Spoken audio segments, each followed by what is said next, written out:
никак, это невозможно, это нереально. Так мне многие говорили, когда я им рассказывал про свою цель стать за пару месяцев синглом.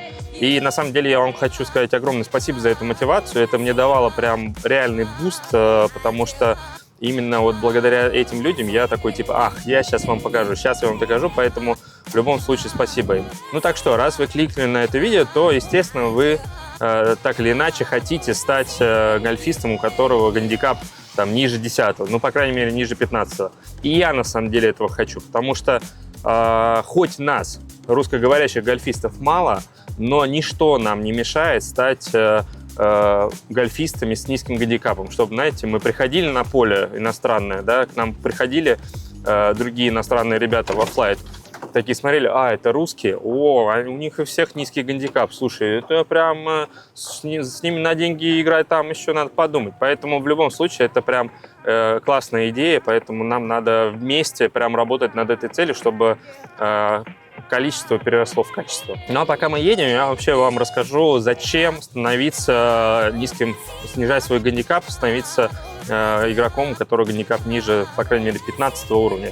Реально игра становится совершенно другой. Нету никаких вот этих провальных череды ударов и набранных очков на пар-3, где ты там делаешь 8-9 ударов, затем на следующих 5 лунг ты то же самое делаешь, у тебя вся игра окрашивается в черный цвет и как бы удовольствия никакого.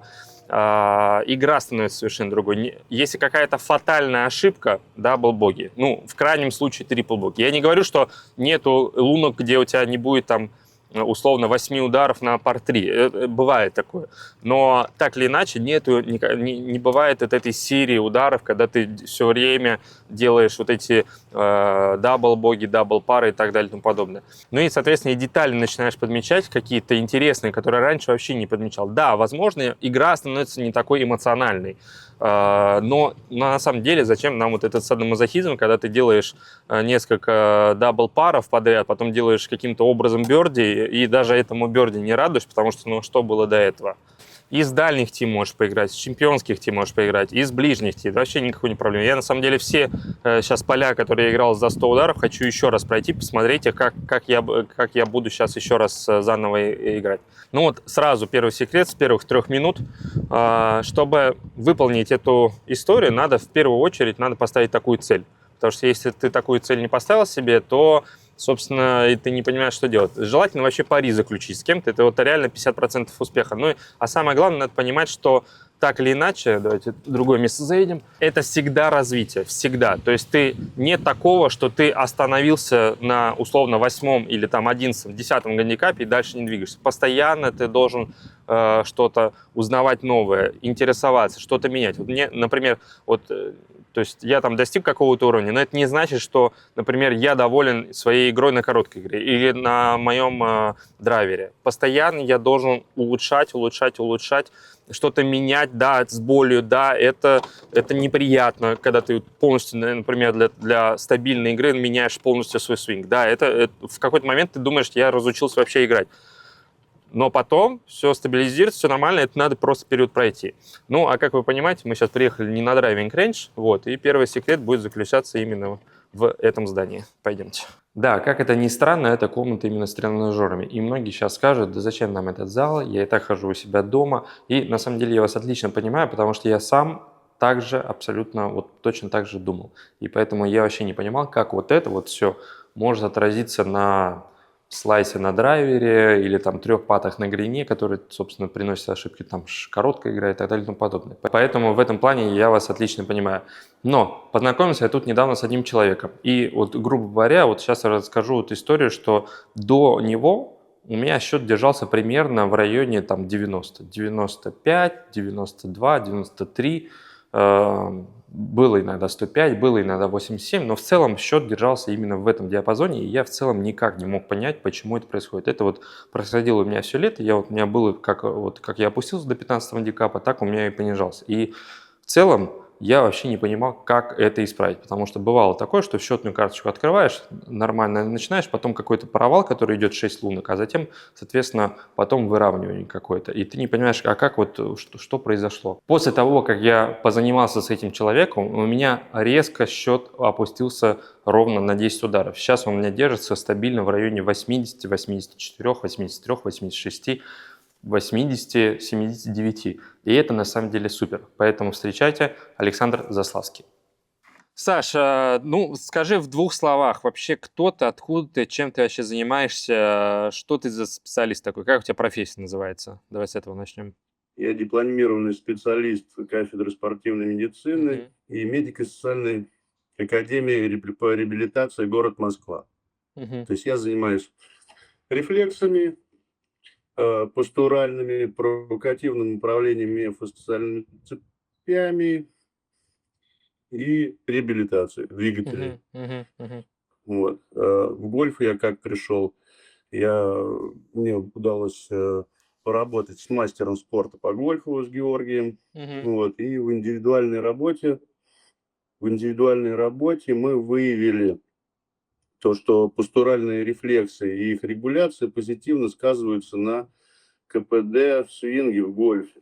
Мгм. Мгм. Вот. Эта Под регуляция, Георгием, да. под Георгием ты имеешь в виду Гошу Чернова, который гольф-директор гольф-клуба Да, Геленджик, да. да. Мгм. В свинге есть 4 фазы движения, и качественный свинг, он зависит от слаженной работы, собственно, всего организма. Мгм. Мгм. Мгм. Вот, в целом. И частая ошибка работы, допустим, тренера с спортсменом заключается в том, что тренер требует определенных каких-то технических Мгм. решений Да, от да. спортсмена. Спортсмен головой, он понимает, что требует от него тренер, а тело не слушается. Да, это есть такое. Да, Да. вот так. Ввиду там различных травм, психологических всплесков, даже не всегда негативных, даже сильные позитивные эмоции, они все формируют блоки в организме человека. Мгм. Также Мгм. какие-то неправильное обучение техническим навыкам и целая куча факторов, которые влияют на эту слаженную работу. Да.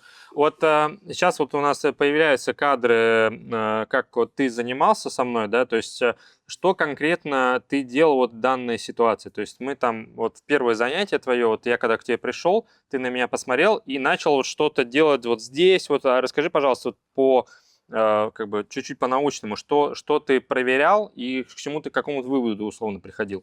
Ну, смотри, методика, которой я занимаюсь, она, собственно, основана на изучении миофасциальных цепей и познатонических реакций. А говоря о познатонических реакциях, то есть это те реакции организма, ответные на любую провокацию. Пусть это будет двигательная Мгм. провокация, пусть это будет там нервная провокация. То есть в Мгм. течение 30 секунд мозг на уровне рефлексов, он дает рефлекторный ответ и говорит нам, туда ли мы движемся, правильно ли работает организм или нет. Подбираем индивидуальный алгоритм действий каких-либо, пусть это будет нервные провокации, либо это двигательные какие-то упражнения. То есть Да, да. мы объясняем мозгу, как должны работать слаженно те или иные системы между собой. И, соответственно, для чего это нужно? Потому что гольф сам по себе это сложный координационный вид спорта. Да. И вот как раз-таки он требует вот этих, так сказать, специальной физической подготовки. Мгм. Мгм. Для начала мы настраиваем организм на базовые движения, которые должен выполнять каждый вообще в принципе организм. После мы его подводим уже под специальный рисунок, условно в гольфе, для того, чтобы да, улучшить качество свинга и тому подобное.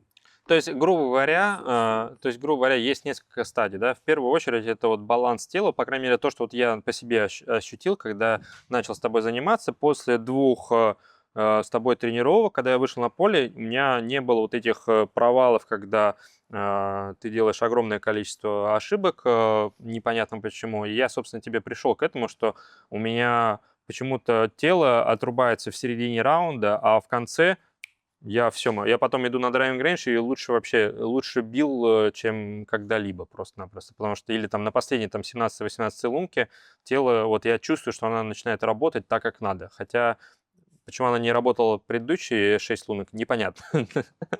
Вот этот разворот корпуса, мозг все равно будет крутить твой организм. Ты ему задачу ставишь, но он начинает уже крутить другими мышцами, допустим, Мгм, мгм. разгибателями поясницы, длинные Мгм. большие мышцы спины. Они эту функцию выполнять не обязаны и не должны, поэтому они очень быстро утомляются, и, как правило, после раунда у гольфиста начинает болеть там поясница, он не Да, может да, часто сделать у меня то же самое наклон, было, да. не может сделать наклон и Да. так далее.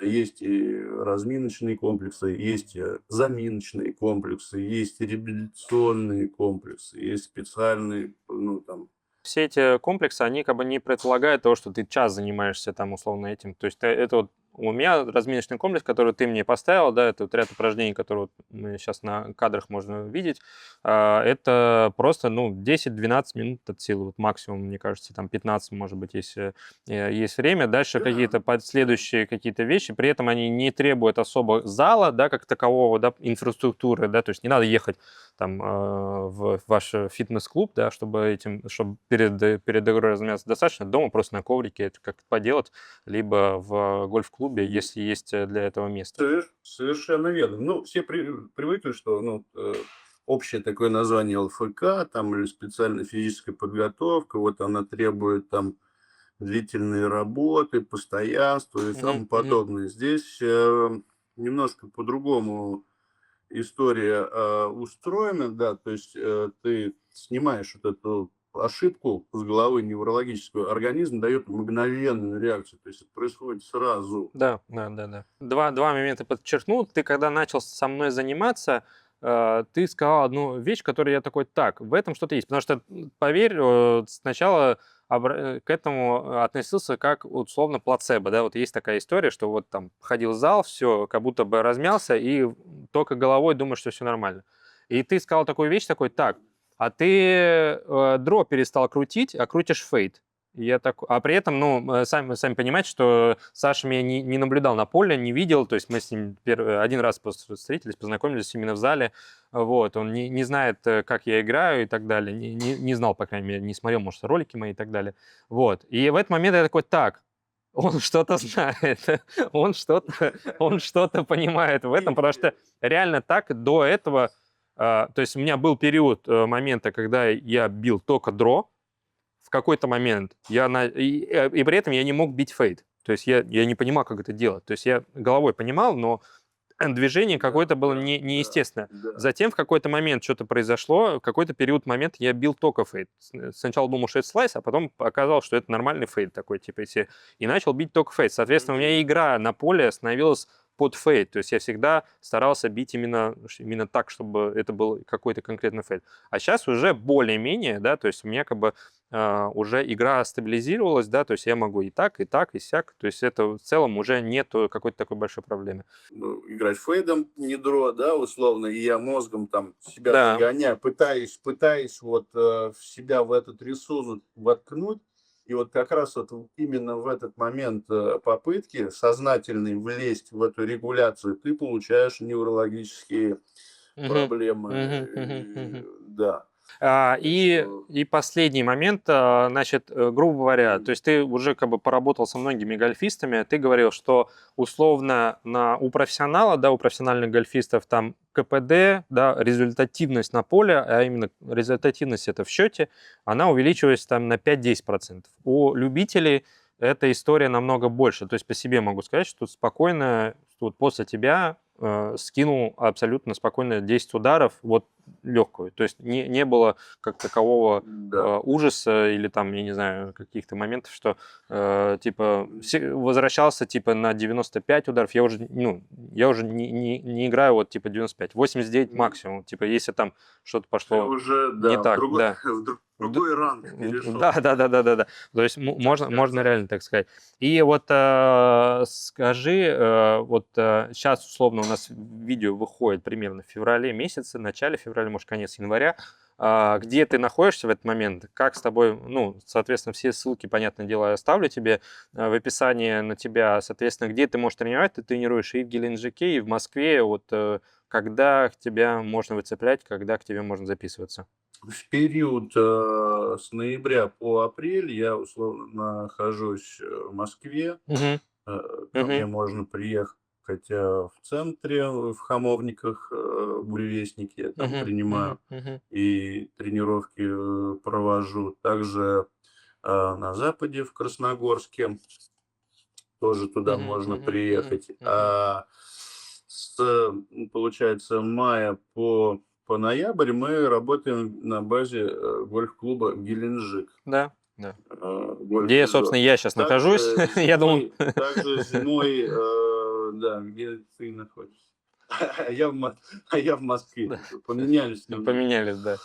Также планируется проведение сборов в Турции. Да, там февраль, март. Мгм. Мгм. Тоже всю информацию будем выкладывать и доносить. Ну, соответственно, всем всем зрителям, что, значит, по промокоду, наверное, какого-нибудь Антон Гольф, там пару мастер-класс, как минимум, ты проведешь. Заодно посмотрим, на самом деле, мне даже саму интересно не с точки зрения просто, типа, сколько людей воспользуются этой историей, и ты мне потом расскажешь, сколько человек пришло, что называется, от меня, и посмотрим, как рост, ну, даже я, наверное, по АГР потом буду смотреть, типа, как у них снижался гандикап, насколько он улучшался Да, и так далее. да, Просто даже да. для статистики это Ну, опять же интересно. таки, вот возвращаясь к тому разговору, что вот, начинающий любительский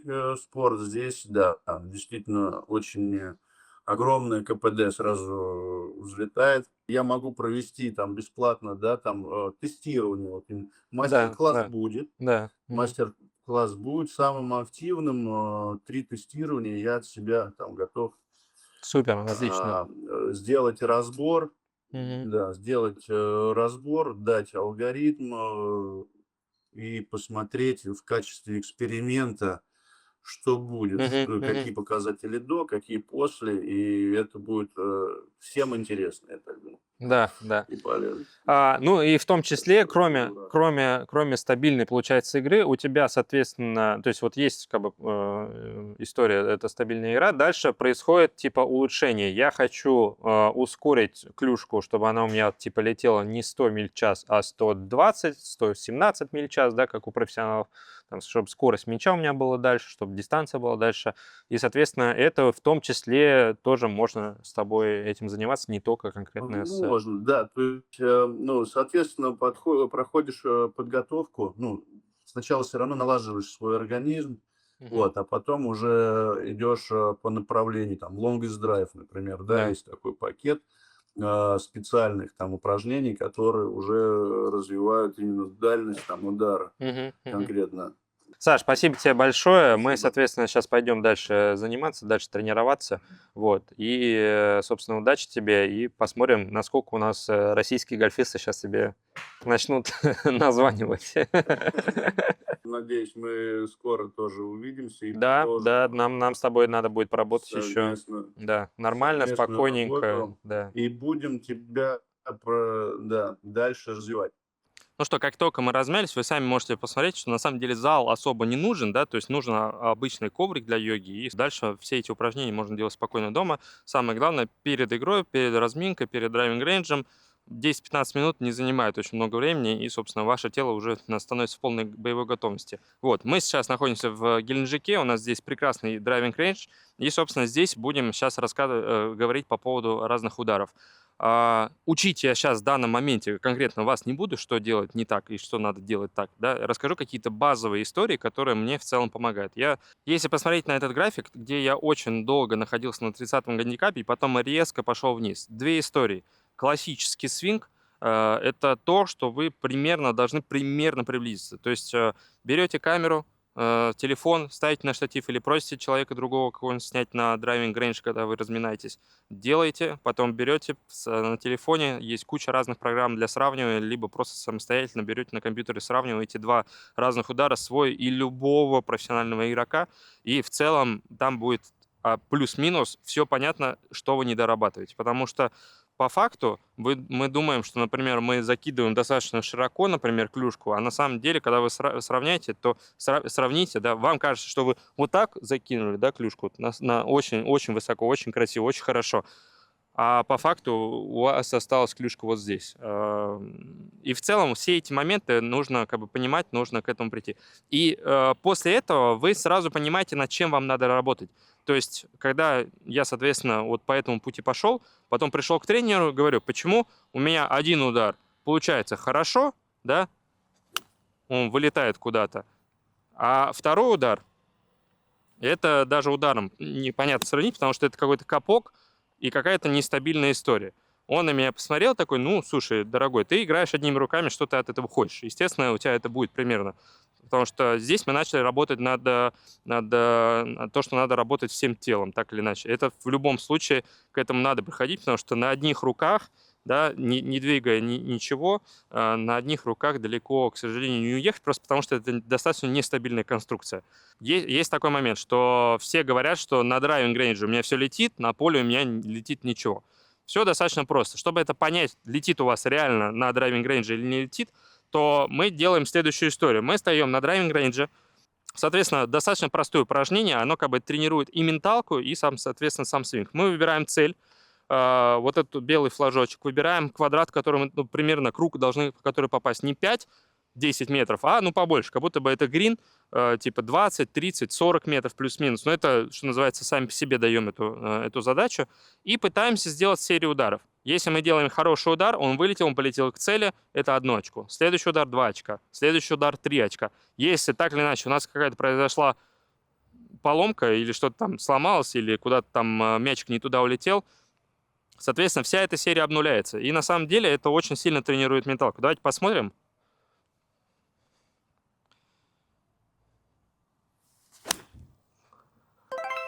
Раз.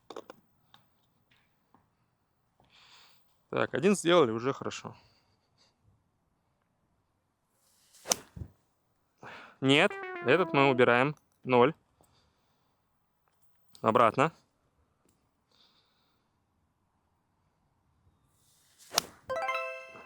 Ага, забрали. 1. Ну, не сильно удачный удар, но так или иначе он к цели полетел. Поэтому 2.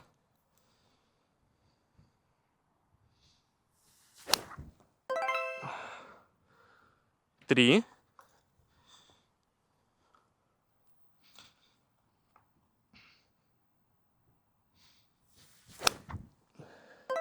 4. Немножко нервно уже становится, потому что хорошая серия пошла. В этот момент вы начинаете такие, так, надо серию эту не прерывать, потому что еще 4 удара я не хочу делать. Мозг, по крайней мере, так говорит. Вот, про что я и говорил. Заново все делаем. 1.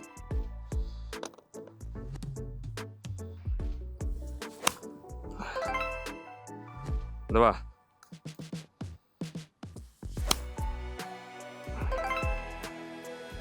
3. 4. Вот это хороший был.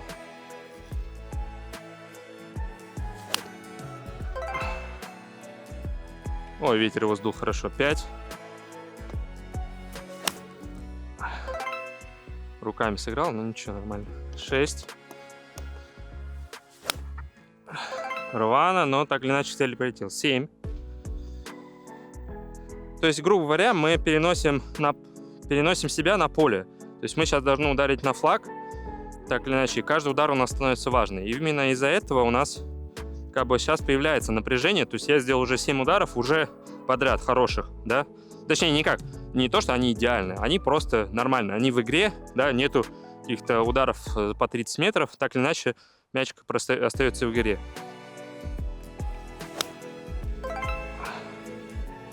Забрали. 9. Ну давай. Рвано, но в игре 10. Давайте продолжим серию. Ветер, как его хорошо сдул.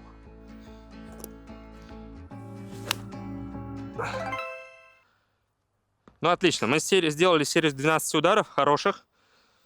Так или иначе, не то, что они идеальны, они просто рабочие, они вылетели в цель. Да, кто-то может чуть дальше, кто-то чуть меньше, кто-то с меньшим спином, кто-то больше спином. Но так или иначе, они постоянно в игре. И это, на самом деле, важное упражнение, потому что в данный момент вы тренируете две истории. Первая – это менталка.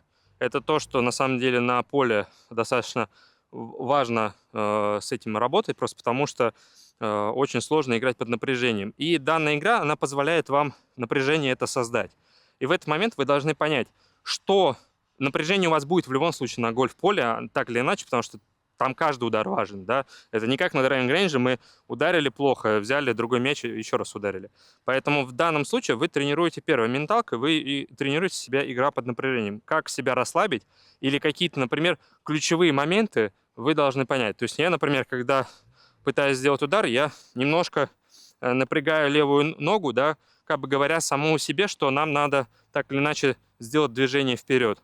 Ну, соответственно, развернуться и массу перевести на левую ногу. Это как бы я себе даю такую как бы историю. Не надо бояться экспериментировать, не надо бояться, что мы как бы зафиксировались на каком-то одном свинге, на каком-то одном движении и все. Дальше мы не... То есть мне достаточно из серии ударить там пячом на 80, на 100 метров и это все. Нет. Каждый раз вы себя спрашиваете, что не так, почему этот мячик полетел на 100 метров, как сделать, чтобы он полетел на 120 метров. Сейчас вот есть, благо, симуляторы, в целом на симуляторах можно в целом все это просмотреть. У меня летит драйвер на 180 метров или на 200 метров, как сделать, чтобы он летел на 220 метров. Каждый раз вы должны повышать свой уровень знаний, пока вы там не дойдете до 300 там, метров, условно, я говорю. То есть, например, в моем случае, да, например, я бью драйвер, он у меня вылетает там типа керри 220 метров, я такой, как сделать керри 230 метров, как сделать керри 240 метров, потому что так или иначе на каждое поля у нас разное, у нас нет какого-то одного поля, и каждый раз в игре, в турнире нам нужно всегда разные совершенно удары под разную дистанцию, и нам надо понимать, какими клюшками мы должны эту дистанцию выполнить. Поэтому в любом случае постоянное развитие. В том числе на драйвинг-рейнже мы тренируем короткую игру, а не с точки зрения не чип и пад, да, а в большей степени удары, я так называю, в районе 100 метров, да, то есть это 100 метров, это 70, 50, 40, 30, да, то есть это та история, после которой вы там из серии не добили, да, до грина, и вам надо сделать такой достаточно длинный чип, и здесь как раз появляется огромное количество ошибок и начинает расти счет, потому что ударив, ну, сами вы это прекрасно знаете, как это происходит, я не буду здесь вдаваться в подробности. Вот, значит, что такое 15, 20, 30, 40 гандикап?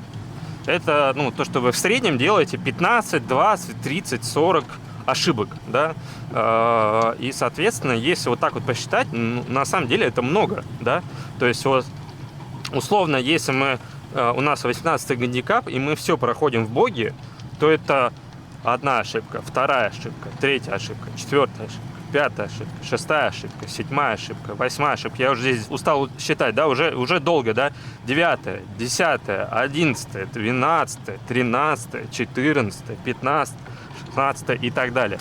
Ну, то есть это достаточно, это на самом деле много, да, то есть там человек с 5-м гандикапом, он в среднем делает 5 ошибок на поле, то есть он из серии делает 5 боги. Да, то есть, может быть, там он сделает там какой-нибудь дабл, потом сделает бёрди, потом сделает там еще пару богарей, и вот у него будет там условно плюс 5, он пройдет поле. А 18-й гандикап, то есть это все лунки у вас, все лунки, это вы можете проходить плюс 1 удар.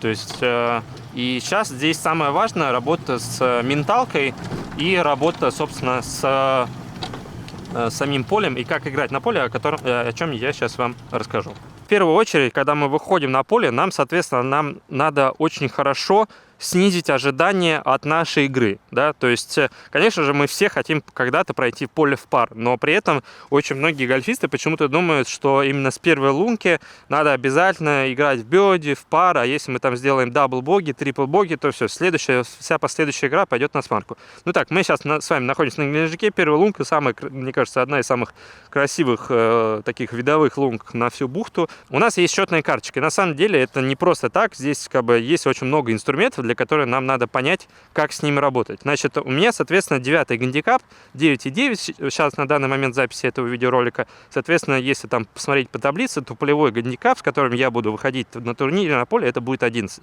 Соответственно, у каждой лунки есть индексы, и они не просто так на самом деле существуют. Это как бы нам, что называется, инструкция по применению, да, то есть мы смотрим на этот индекс, да, вот на данной конкретно лунке. Первая лунка, индекс 5, говорит о том, что лунка достаточно сложная, поэтому мы в любом случае себе здесь пишем строк. То есть мы себе здесь пишем, что мы здесь эту лунку должны пройти в боги, как минимум. И мы будем счастливы, если мы пройдем в боги. И нам для этого нам нужна эта задача. Почему здесь индекс лунки такой низкий? Да? Ну, во-первых, эта лунка достаточно длинная. Справа лес, из которого, ну, такой, кусты, лес-лес, из которых сложно выйти. Также там справа есть UB-зона. Грин достаточно маленький, мы потом это увидим. То есть зона приземления не совсем обычная. То есть и сам грин такой не совсем, что называется, типичный, не круглый, который на тебя смотрит. То есть это те нюансы, которые в том числе нам надо учитывать. Поэтому когда вы приходите на турнир играть, вы смотрите на индекс лунки. Вот здесь он обычно расположен ниже, чем на клеточку ниже, чем пар. И так или иначе вы себе представляете. То есть я себе вот беру и выбираю, на каких лунках, да, я должен проходить это в боги. После того, как вы убираете карточку, соответственно, наступает момент того, что нам надо бить. И здесь, на самом деле, я бы не сказал, что это легкий лайфхак. Он легкий к пониманию, но очень сложный к применению. Это ваша подготовительная рутина перед ударом. Что это значит? Значит, после того, как вы выходите на первую лунку, да, первый тee-бокс, это достаточно как бы сложная история, потому что когда вы на турнире, здесь появляется огромное количество людей, которые на тебя смотрят, флайты другие и все такое. Поэтому в любом случае уже напряг присутствует, да, если мы говорим про турнир. Но так или иначе, первый удар – это достаточно показательная история. Что я называю подготовительная рутина? Она состоит из 3 принципов. Первый принцип – это визуализация. Я стою перед мячом, и я визуализирую полностью его полет от начала и до самого конца. С какой скоростью он вылетит. Мы, как бы так или иначе, мы все уже играем в гольф, мы все понимаем, как у вас летят мячи, да, то есть здесь не надо, опять же, рисовать, что линия удара вылетит, как у Рори Макилроя за 300 ярдов. Ну, как бы мы все прекрасно понимаем, как у кого мячи, как у вас летят мячики. Соответственно, мы точно так же рассматриваем полностью полет, полностью визуализируем его. То есть я хочу сейчас, вот даже на камере сейчас, например, рисую, что я вот хочу, чтобы вылетел мячик чуть-чуть левее, да, вот даже подмечая какой-то вот на небе какое-то облачко апекс, да, до которого достигнуть, и после него он должен пойти вниз. И, соответственно, примерно я досмотрю приземление. Так как у нас сейчас прошел дождь с утра, то, соответственно, поляна достаточно мягкая, он не будет катиться, он, скорее всего, упадет и замрет. Соответственно, точно так же я полностью рисую всю эту линию от начала до конца приземления. В этот момент, как я себя ощущаю? Хорошо я визуализировал эту цель? Хорошо. Мне нравится эта визуализация? Мне нравится эта визуализация. 3 из 3. Я доволен этой визуализацией. Дальше. У нас происходит то, что мы визуализировали, сейчас мы хотим это повторить. То есть мы делаем подготовительный удар, максимально приближенный по ощущениям своего тела к тому, что мы хотим. То есть мы все прекрасно знаем, что происходит с телом. Вот надо поймать это ощущение, когда вот нам самому нравится этот удар. То есть мы прям его ощущаем вот где-то здесь. То есть пока мы его, грубо говоря, не поймаем, не почувствуем, к удару лучше не подходить. Все. Мы сделали подготовительный удар. Мне нравится тот настрой, тот темп, с которым я сейчас буду бить. И сейчас я подготовлюсь, буду, соответственно, выполнять удар.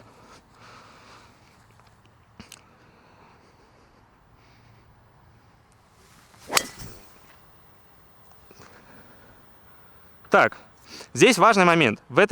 После того, как мы ударили, мне абсолютно без разницы, куда мяч реально полетел. Полетел слайс, полетел он налево, направо, пролетел 50 метров. Абсолютно без разницы. Это его проблема. Самое главное, я должен контролировать себя. Визуализацию. 3 из 3. Я визуализировал 3 из 3. Соответственно, подготовительный удар 3 из 3. Мне понравился. Я почувствовал мяч, почувствовал, как я ударю. Мне понравился темп, с которым я ударю. Не пытался как-то это все быстро сделать. Как я отпустил мяч? Отпустил достаточно хорошо. Ощущения были хорошие, контакт хороший. Это, то есть, не значит, что вот у меня сейчас в данный момент мяч улетел сильно вправо. То есть я хотел по центру фэрвэй отправить, но отправил его такой ближе к, ну такой мини-дроп получился. Ничего страшного, как бы окей. Самое главное, как я себя ощущал в этот момент. Я себя ощущал хорошо и все. И нам самое главное, это ощущение надо пронести через весь раунд наш. Как интуиция, да, работает. Остановились ровно напротив мяча. Ну что, сейчас у нас будет происходить удар на грин. У нас примерно осталось до флага расстояние 136 метров. При этом нам на камере видно, мешает вот это здоровое дерево. Соответственно, нам надо либо как-то пройти фейдом, либо же надо как-то перебить. Соответственно, я выбираю. То есть у меня есть клюшка под эту дистанцию, да, то есть я могу двумя разными клюшками ударить, но при этом эти две разные клюшки мне дадут разный апекс, да, то есть на какой-то клюшке я могу ударить выше, при этом мячик, например, полетит меньше. Но так как мы себе уже сказали, что мы эту лунку играем в боги, в целом я буду счастлив, если он останется перед грином, не долетит, и нам придется делать, допустим, какой-то короткий чип. Это окей, супер. Также, то есть, соответственно, я после того, как я выбрал удар, выбрал клюшку, визуализирую удар полностью от начала до конца с помощью, то есть как он вылетает. То есть я вот думаю, что вот он должен пролететь это дерево над ним, чуть-чуть левее пойти и упасть на левую часть грина, потому что, опять же, так как я здесь уже играл, я знаю, как он выглядит. Грин достаточно короткий, он очень узкий, соответственно, нам, опять же, если флаг находится в таком достаточно сложном месте, нам не надо туда бить, в это сложное место, нам надо бить на центре грина. Если центр грина сложный, то мы, соответственно, выбираем какой-то более простой вариант. То есть здесь, опять же, то есть в том числе не только то, что мы выбираем клюшку, но нам надо и понять, куда мы попадем. То есть если мы попадем на грин, это будет замечательно. Если мы попадем до грина, куда мы попадем до грина? Потому что перед флагом сейчас, в данный момент, там есть небольшая горка. И, соответственно, на этой горке обычно мячик остается, он никуда не скатывается. При этом с горки бить под флаг достаточно сложно, потому что очень сложно контролировать скорость мяча. Поэтому мы выбираем цель немножко левее, и, соответственно, мы тем самым себя обезопасиваем. Если мы ударим, сделаем слайс, сделаем там пуш вправо, он полетит на флаг. Супер, отлично, здорово. То есть это будет ошибка, но это будет хорошая ошибка. Если он полетит прямо на грин, или если он не долетит до грина, то он останется перед грином, нам будет сделать простой чип и сделать простой up and down, либо же сделать два патта и уйти с боги. Если он идет левее, то так или иначе у нас останется целое пространство на грине, с которым мы можем работать, он будет в рафе. И, то есть все эти моменты, в том числе, вы должны учитывать во время второго удара. Так, делаю. Здесь на самом деле вот в этом движении не обязательно как бы копать траву, да, то есть точно так же, как мы хотим там выбить дивот, да, то есть здесь опять же все происходит на ощущениях. Вот надо поймать этот удар внутренний, то есть как он мне нравится. Правильно ли все тело делает полностью, там перехожу я на левую ногу, поворачиваю ли, то есть мне это нравится. И сейчас, соответственно, удар, я должен его отпустить просто этот мячик. И абсолютно неважно, куда он попадет.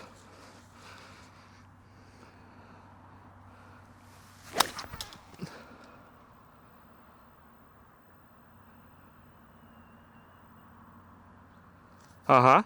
Ну, собственно, что? Он остался, он немножко попал в дерево, но абсолютно нам не важно в этот момент, что происходит с мячом. Мне понравился удар, мне понравился сам удар, мне понравилось, как я себя ощущал. Вроде бы не рвал, но чуть-чуть нервозности было, поймал. То есть, как бы, визуализация 3, соответственно, момент подготовки удара. Троечку поставлю себе, 3 из 3. Сам удар Ну, я тоже поставлю троечку. То есть я набрал 9 очков. Ну, это не 10, но это тоже хорошо. Пойдемте посмотрим, где мяч у нас лежит. Ну что, при ударе на грин нам помешало немножко дерево, веточка, может что-то еще, может я неправильно выбрал клюшку, но в целом мне в этом плане без разницы. Мячик остался в нужном мне месте, он пролетел то расстояние плюс-минус, которое я планировал, да, то есть из-за того, что нам надо было перебивать это дерево, да, мы, соответственно, теряли в дистанции. Собственно, как я и говорил, у нас справа, как вы можете здесь видеть, большая достаточно горка, слева вот есть как бы пространство для работы, флаг находится немножко как бы так за горкой, но так или иначе мы опять же не пытаемся туда ударить, да, то есть мы сейчас целюсь я не во флаг, да, то есть, а целюсь просто попасть на грин. Нам надо сейчас сделать здесь, сыграть в боги, опять же мы про это помним и должны это понимать. Ну, то есть где-то вот в это место приблизительно я планирую, чтобы мячик у нас опустился. Он немножко скатится налево, но так или иначе мы будем довольны, если это произойдет. Значит, визуализируем полностью сам удар, какая у него будет высота удара, то есть где-то вот между этими. Так, приземляется и медленно катится. И останавливается. Визуализировал. Дальше я перехожу к самому ощущению удара. Нет, вот не нравится. Ну, что-то такое. Как-то так. Поехали.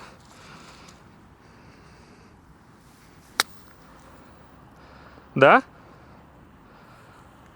Приблизительно то, что мы хотели. Сейчас даже мячик еще немножко скатится, но нет, не скатился, остался. Все.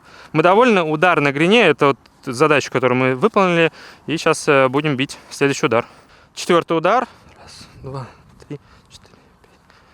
Так как мы себе дали задачу пройти эту лунку в боге, нам надо закатить за два удара. Соответственно, первый удар это мы условно подкатываем к флагу, дальше забиваем. Раз, два, три, четыре, пять, шесть.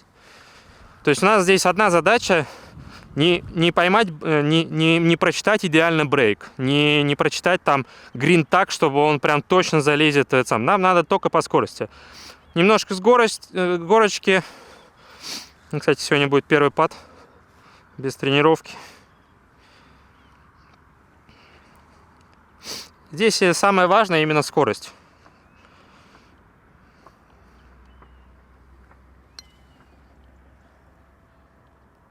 Да ладно. Ну не, это люди не поверят. Так или иначе, вот сейчас мы, собственно, сделали пар. Мы сделали up and down, так называемый. При этом, во время этого up and down я не старался бить к флагу, да, я не старался, чтобы у меня мячик остался вот именно здесь, в этой позиции, чтобы у меня был спокойный удар, или чтобы он зашел в лунку. Да, конечно же, те ребята, которые играют в PG-туре, они этого достаточно постоянно добиваются, но у них как бы и другая немножко работа. Нам же в данном случае, чтобы просто себе поставить цель понизить гандикап, нам надо хотя бы просто быть в кондиции. Собственно, мы себя контролируем тело. То есть в этом ключе самое важное не то, что куда мячик попал, а то, как мы себя ощущаем в этот момент. То есть, хорошо я сделал визуализацию, 3 из 3. Хорошо я подготовку сделал, почувствовал ли я этот удар, 3 из 3. Хорошо ли я этот удар? Не то, где он оказался, этот мяч по итогу, да, в лунке или там на грине, или может быть, неправильно выбрали клюшку. Окей, мы на следующей лунке сделаем поработу на ошибке, поймем, возможно, там в данных погодных условиях мячик летит дальше, или наоборот меньше. Пойдемте на пар 3. Пар 3, здесь индекс лунки 15, то есть с моим гандикапом полевым 11, да, то есть эту лунку я должен проходить в пар, то есть это для меня достаточно простая лунка, но в этот момент, сегодня, кстати, флаг достаточно сложно расположен, как называется, на третьем этаже, да, то есть, опять же, здесь в этот момент надо подходить правильно к тому стратегии игры именно на данной лунке. Первая задача, нам надо попасть на грин. Это основная история, которая нам как бы упростит жизнь, да. Так или иначе, флаг у нас сейчас находится достаточно далеко, 152 метра. Это как бы не все клюшки в арсенале могут попасть на ту дистанцию. Там, где флаг стоит, он достаточно, это короткая область, то есть как бы не всегда можно именно точно в нее попасть. При этом справа у нас огромный бункер, куда точно тоже можно сделать слайс, поэтому мы в любом случае выбираем целиться немножко левее, да, то есть на вот эти условно 3 кипариса, я бы сказал бы, которые посередине, чуть к правому краю. При этом я выбираю клюшку намного короче, которая бьет на ну, он точно не пролетит на дистанцию флага, то есть я как бы не пытаюсь сделать здесь hole-in-one, но так или иначе нам надо остаться хотя бы на 2-м этаже, то есть нам надо перелететь такой небольшой бугор, который там есть. Итак, я визуализирую полностью то, куда мячик должен у меня попасть, как он должен вылететь, с какой скоростью, как он там, апекс будет у него, вот сейчас, слава богу, есть облака, можно за что-то зацепиться, вот, куда он попадет и, может быть, чуть-чуть левее покатится, да, то есть надо немножко фейд делать.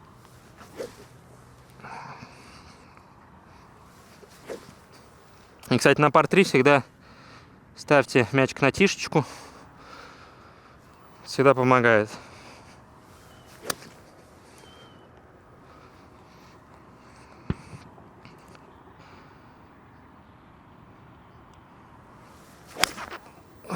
Хороший удар. Ну, кстати, вот сейчас он полетел ровно туда, куда я планировал, на эти кипарисы. Визуализация 3 из 3 мне понравилось, ощущение удара 3 из 3. Сам удар. Там лиса, да, сейчас пробежала. Прикиньте, лиса. Да, или это кот здоровый. Визуализация 3 из 3. Ощущение удара 3 из 3. Сам удар хороший, 4, ну, неважно, то есть даже если он полетел бы сейчас в бункер, или бы там я бы сделал бы капок, ну, или так или иначе, все равно ты ловишь ощущение. Нам надо, самое главное, держать себя абсолютно в ровной позиции. Давайте посмотрим мяч, потому что я на самом деле отсюда не вижу. Мы не попали на грин, да, то есть здесь мы в целом выполнили то, что нам требовалось, то есть мы примерно целились вот в эту историю, мы в целом сюда плюс-минус попали. Да, он немножко прилетел. Возможно, я забыл сделать поправку на ветер, окей, на следующей лунке это учтем. Будем иметь в виду, что ветер немножко его подул, потому что в целом вот расстояние 152 метра, в целом это то расстояние, которое у меня пролетает вот восьмерка. Вот, здесь он немножко, видимо, перелетел. То есть в целом, да, по идее, я должен был целиться на флаг при такой истории, но я этого не делал специально, просто потому что себя избавить от лишнего напряжения, что я могу попасть в бункер, потому что я не люблю, потому что из бункера, ну, реально тяжелее бить, нежели сам. Итак, у нас сейчас достаточно простой, ну, такой более-менее понятный чип, то есть здесь немножко постоянно происходит накат, то есть нам надо просто попасть где-то вот сюда, да, желательно, как высоко он поднимется, как высоко ему надо подняться, чтобы он как бы пролетел это расстояние, как он опустится, как он покатится. Это все мы визуализируем как можно лучше.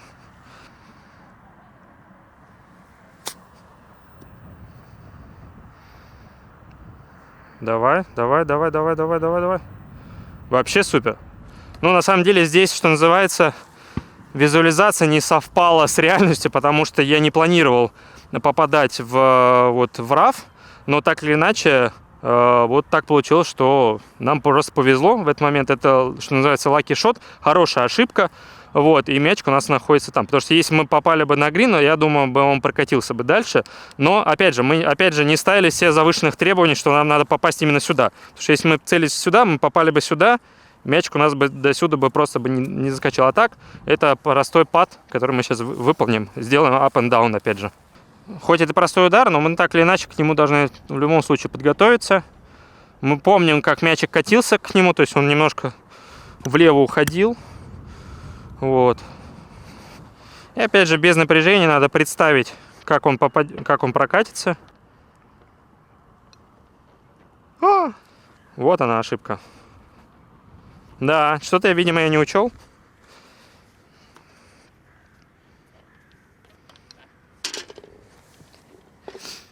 Опа! Ну что, это интересные боги, я бы сказал. Потому что в любом случае у нас был интересный вот этот удар. Конечно, жалко, что не получился этот удар. Но, опять же, по ощущениям, по своему восприятию, мне казалось, что я сделал все правильно, все хорошо. И надо держать это настроение весь раунд. Да, то есть, как бы, по идее, у нас этот был lucky shot. По идее, мы должны были забить его. Вот. Но этого не произошло. Но, опять же, мы держим себя в абсолютном тонусе. То есть, как бы, окей, все нормально. Это просто банальная, простая ошибка, которую мы исправим, возможно, в этом раунде каким-нибудь хорошим бёди. По факту, Антон полгода назад из-за этой ошибки, которой я вот не попал, там, метровый пад, я бы расстроился, шел бы на следующую T-зону, такой, господи, почему я не попал, почему я такой, почему я неправильно что-то сделал, как можно было так сильно бить, если там, ну и так далее и тому подобное. И уже бы приходил бы на эту зону бы с таким расстроенным состоянием, ну и эта линия дальнейшая, вот эта, она продолжалась бы дальше и дальше. Суть этого позиционирования, да, вот из 3: визуализация, повторение и отпускание мяча, не в том, что мы ждем хороших ударов, да, и поэтому, я сделал хороший удар, поэтому как бы сейчас у меня пойдет игра. Я жду этого хорошего удара, я должен сделать хороший удар на первой лунке или там на второй лунке, и сейчас пойдет удар. Нет, мы уже создаем это хорошее настроение, хороший настрой, и это дает нам позитивный настрой, позитивные удары дальнейшие. Итак, 9-я лунка. Пар 5 мы специально просто выбрали пар 4, пар 3 и пар 5, чтобы плюс-минус как бы нам сделать какой-то баланс. 9-я лунка, индекс на этой лунке 7, то есть мы допускаем, что боги на этой лунке сыграть будет здорово. Соответственно, если мы сделаем пару, это будет бонус. Итак, поехали. Визуализация полностью, то есть я думаю, мячик должен полететь вот в сторону солнышка, которое сейчас видно чуть-чуть левее. Я думаю, там вот небольшое есть облачко. Вот примерно апекс, который я хочу, чтобы он там оказался. Соответственно, падение где-то чуть-чуть правее. То есть я играю по прямой линии не на правый бункер, да, чуть левее нам надо выкатить на фэрвей. Ощущения. Чувствую ли я этот удар?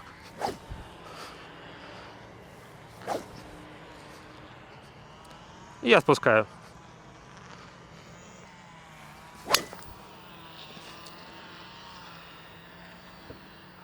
Хоть он вылетел не так, как я хотел, но так или иначе он попал именно в ту точку, которую я планировал. Это правая часть.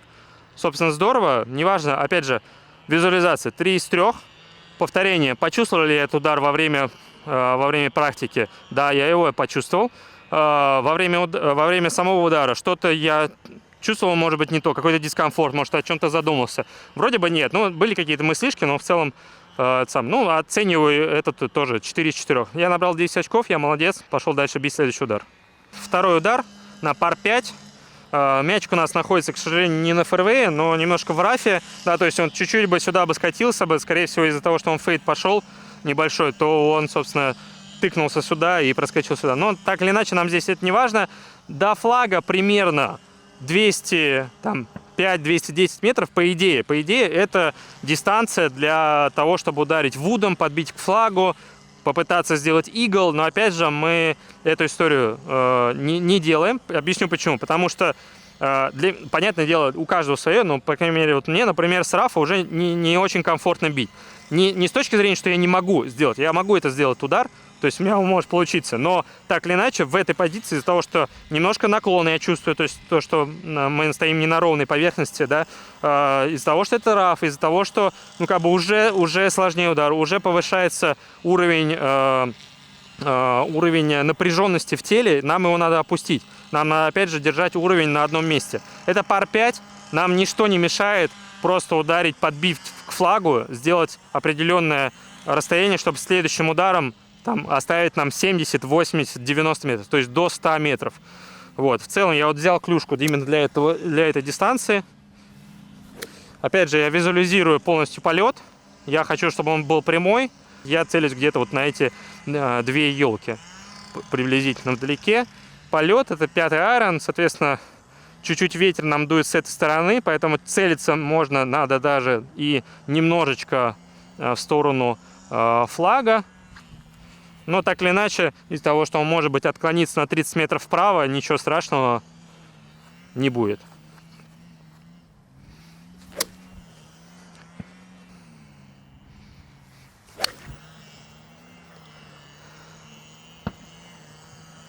Ну, хороший вылет. Визуализация 3 из 3. Мне понравилась она. сама практика тоже 3 из 3. Сам удар немножко мне не понравился, чуть-чуть я почувствовал зажатость у себя. Да, удар классный получился, контакт хороший, плотный, супер. Но чуть-чуть я начал думать о том, как мне сделать удар вместо того, чтобы ударять. В этот момент, конечно же, надо успокоиться, еще раз отойти, еще раз сделать удар, но я вот решил как бы рискнуть. Этого делать не надо. Так или иначе, удар у нас классный получился, все супер, идем дальше. Так, 56 метров. В целом, если мы попадем немножко правее флага, там будет горка, мячик там остановится, да, но нам, соответственно, не хочется делать пад сверху вниз, потому что очень сложно контролировать скорость. Если мы попадем левее флага, то нам надо будет бить в горку, но слева у нас находится банкера, что-то, ну, короче, то, что нам не очень хочется туда попадать. Опять же, мы об этом начнем думать, и мы эту историю отдаляем. Поэтому целимся в правую часть от флага.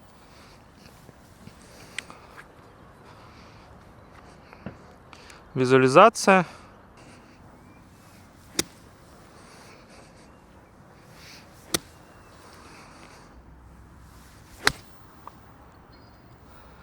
Хороший удар. Немножко... он дошел, смотри. Оп-оп-оп-оп-оп-оп. Вообще здорово. То есть, сейчас мы сделали классный удар. Мне визуализация 3 из 3. Ощущение удара 3 из 3. Сам удар немножко не понравился мне. В этот момент, когда я поднял наверх, я такой, так, надо усилить. Поставлю 3 ему, то есть мы набрали 9 баллов. В любом случае, мы чувствуем себя хорошо. Неважно, где мяч у нас находится. То есть он попал в зону не грина, а в зону эйпрона. Если бы он там остался, у нас были бы там в любом случае, мы бы сделали бы 2 пата и ушли бы, даже если бы 3 пата, ничего страшного. Это у нас по индексу мы должны эту лунку проходить в боги. Ну что, как я и говорил, у нас вот мячик сюда попал, дальше он докатился. 1, 2, 3, 4, 5.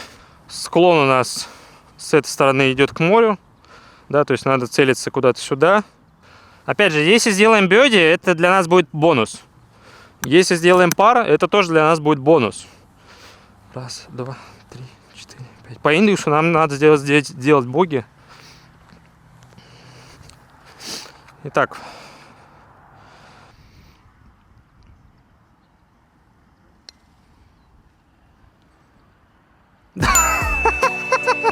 Я тебе говорю, не поверят нам. Вот. Но опять же, окей, хорошо. Вот мячик сейчас он закатился, но по скорости, остановился бы он здесь бы. Ну, все, мы помним, что у нас какая-то была ошибка предыдущая. Мы делаем спокойный удар, забиваем пар. Все, уходим счастливо в любом случае. То есть, грубо говоря, мы дрова подкидываем в огонь не когда нам становится жарко, а мы изначально подкидываем дрова в огонь, и нам становится теплее. Вот весь смысл. То есть нам надо снижать ожидания, ощущать себя хорошо, именно себя. Куда конкретно мяч полетит, нам абсолютно без разницы. Используйте это, смотрите игры разных профессионалов, учитесь на их игре, и, соответственно, всем гольф. И давайте, чтобы в следующем году, в этом сезоне у нас было вот такое снижение у каждого гольфиста. Всем пока и подписывайтесь на канал.